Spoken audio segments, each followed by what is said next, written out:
Mix by Shailendra बाबू।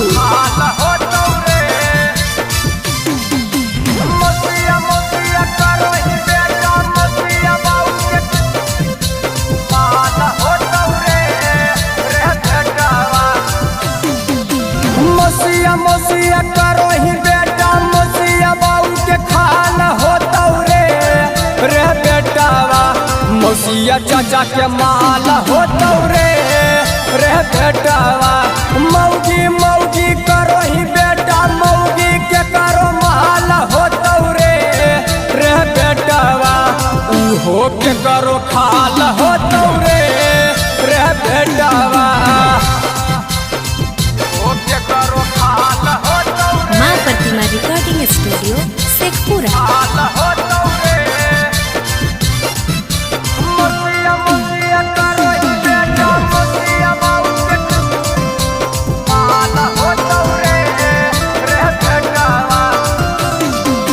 सलिया सलिया करो ही बेटा सलिया सारू के खाल होता रे बेटावा।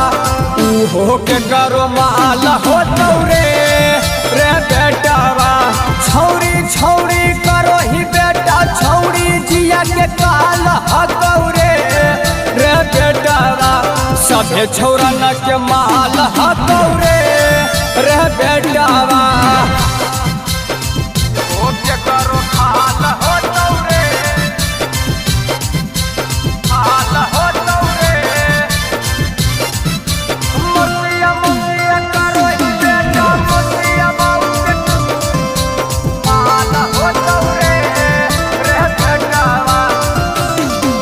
जितेंद्र दीवाना के बतिया बोलल साच होता रे बेटावा। मामी के चूल्ही में आँच होता रे बेटावा। शैलेश बिपिना के लिखल बतिया साच होता रे बेटावा। मामी के चूल्ही में बास होता रे बेटावा। कलयुग के जमाना हो बेटा संभर जो।